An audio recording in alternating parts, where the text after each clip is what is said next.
안녕하세요. 발음투자연구소 김혜식입니다. 자, 이번 영상 일동제약 한번 살펴보겠습니다. 자, 일동제약은 꾸준히 상승 추세를 보이고 있습니다. 자, 지난 5월달 120일 이평선을 뚫고 상승을 해오면서 5월 대비 약 80% 정도 주가가 상승 중입니다. 자, 원래 8월달에 예정이었던 고용량 200ml의 데이터 발표가 9월달로 연기가 되었는데, 자, 발표 시점 연기에도 불구를 하고 일동제약의 비만 치료제에 대한 시장의 기대감이 서서히 반영이 되고 있습니다. 자, 일단 9월에 발표된 임상 데이터에 대한 선제적 대응이 중요합니다. 임상 데이터 확인 후에 매매를 하는 것도 보수적인 측면에서는 현명한 방법일 수 있지만, 지금 주가도 선점하지 않으면은 많은 수혜를 놓칠 가능성이 큽니다. 자, 여기서 오늘 유한타증권에서 발행한 보고서를 한번 살펴보겠습니다.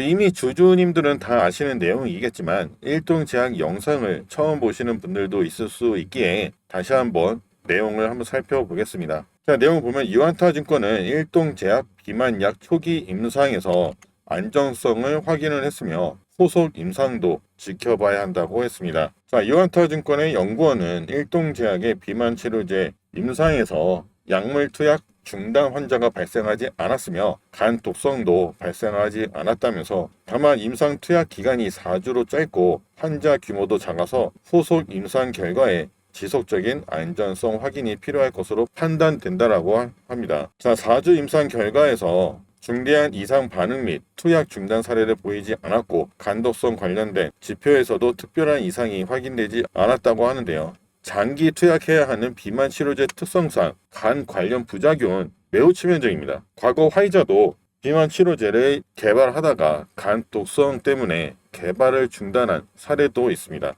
자, 4주 임상 결과에서 용량 의존적인 감량 증가가 확인이 됐고, 체중 감소 효과에서도 초기 임상 결과 대비 동등 이상의 효과가 나타나면서 초기 결과지만 충분히 경쟁력을 가질 수 있을 것으로 판단이 된다라고 합니다. 또한 식사에 따른 약물 농도 영향이 없어서 식전이나 식후 관계없이 복용이 가능할 것으로 예상이 된다고 합니다. 자, 이미 비만 치료제 시장은 주사제로 마운자로나 위고비가 유명하죠. 주사제는 평균적으로 약 15%의 체중 감량 효과를 보이는데, 하지만 주사제는 냉장 보관을 해야 됩니다. 자, 휴대를 할 수가 없죠.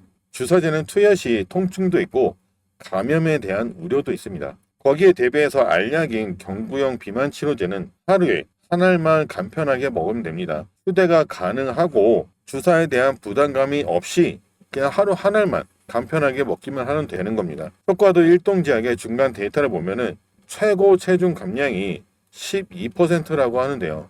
체중 감소율이 다소 낮더라도 편의성 때문에 경구용을 선택할 확률이 높겠죠. 자, 그리고 주사제는 단계적으로 용량을 증량을 해가면서 투여량을 늘려야 합니다. 단계적으로 증량이 연속 2주간 내약성이 없다면 치료 중단도 고려를 해야 되죠. 자, 부작용 또한 무시를 할 수가 없습니다. 위장관 부작용은 물론 두통이나 현기증, 불면증까지 부작용이 생길 수 있습니다. 자, 이 보고서에서도 확인할 수 있듯이 일동제약의 비만 치료제는 위장 관계 부작용이 거의 없으며 우수한 내약성을 입증했고 약물 투여 중단 환자가 발생하지 않았으며 간 독성도 발생한 보고가 없었습니다.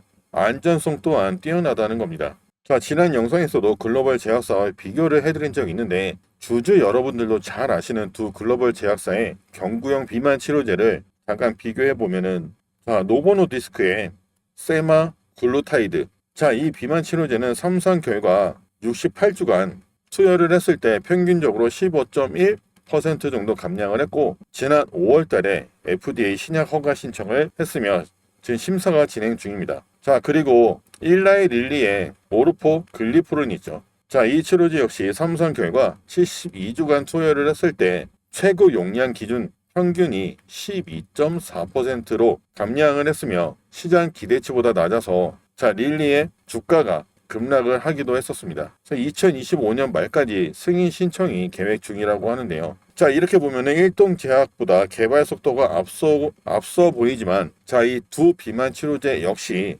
주사제와 비슷한 부작용을 보이고 있습니다. 자, 그렇다면은 체중 감량 효과가 다소 낮더라도 부작용이 없는 약을 드시겠습니까? 아니면 부작용을 감소하더라도 조금 더 살을 빼주는 약을 드시겠습니까? 자, 이건 미국의 사례인데 비만 치료제를 복용한 70대 남성이 사망을 했다고 합니다. 자, 이 남성이 복용한 비만 치료제는 세마글루타이드입니다.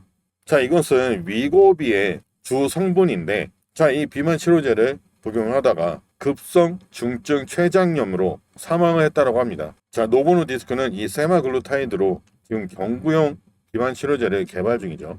자, 이렇게 부작용으로 인해서 최악의 경우 사망까지 이르를 수 있다는 겁니다. 자, 이럴수록 부작용이 없는 약을 선호하는 게 일반 상식이 아닐까요? 자, 일동제약의 고용량 데이터 발표 시 기술 이전이 현실화될 가능성 또한 있습니다. 자, 이는 일동제약의 가치를 엄청나게 상승시킬 모멘텀이 될 것입니다. 자, 키움유권의 분석에 따르면은 일동제약의 신약 가치는 현저히 저평가되어 있다고 하면서 고용량 데이터 확보 후 기술 이전이 성사가 된다면은 자, 기업 가치는 대형 제약사 수준으로 도약할 수 있다고 평가를 했습니다. 현재 일동제약의 시가총액은 약 6,700억 정도 됩니다. 자, D&D 파마텍은 시가총액이 1조 5천억이며 페트론 같은 경우 7조 6천억 정도 됩니다. 이번 임상 데이터가 성공적으로 나온다면은 일동제약의 시가총액도 대형 제약사에 버금갈 정도로 성장할 가능성이 크다라고 하는데, 그럼 지금 주가에서 몇 배나 오를지 상상이 되시나요? 최대 페트론의 시가총액과 근접해질 수도 있으며, 자, 보수적으로 봐도 3조에서 5조까지는 올라갈 수 있는 모멘텀이 9월에 발표가 되는 겁니다. 자, 일동제약의 지금 현재 주가는 2만 1,000원대이며 9월에 가까워질수록 시가총액은 더욱 커질 수 있겠습니다. 자, 기대감으로 인해서 주가가 계속 상승을 하는 거죠. 임상 데이터가 좋지 않다면은 주가가 하락을 할 수도 있습니다. 자, 이는 제약 바이오세타의 숙명과도 같은 겁니다. 안정적으로는 임상 데이터 발표 후에 주가 상승을 확인을 하고 매수를 하셔도 됩니다. 하지만 일동제약의 기업 가치를 믿고 투자를 하신다면은 그만큼 큰 수익으로 보상을 받을 수가 있는 것입니다. 자, 이렇게 원하는 만큼 결과가 나오지 않아서 주가가 단기적으로 하락이 나올 수도 있지만 이는 일시적이며 계속해서 임상은 진행을 할 거기 때문에 실망하실 필요는 없는 겁니다. 일동제약은 리스크가 크지 않지만 수익성은 높다라고 평가를 할 수 있습니다. 시가총액이 현재 대비 5배에서 7배까지 성장할 수 있는 잠재력을 가진 종목입니다. 자, 그럼 오늘 영상도 도움이 되셨기를 바라면서 바름투자연구소 최근 많은 분들이 구독을 해주시고 계시는데 정말 감사의 말씀드리면서 아직 구독하지 않으신 분들은 꼭 구독을 해주시고 매일 영상도 열심히 올려드리고 있으니 영상의 좋아요도 한 번씩 꼭 부탁을 드리겠습니다. 자, 여러분들의 구독과 좋아요 덕분에 많은 힘을 받고 있습니다. 앞으로도 더욱 도움이 되고 깊이 있는 분석으로 찾아뵙겠습니다. 바름투자연구소 김현식이었습니다. 감사합니다.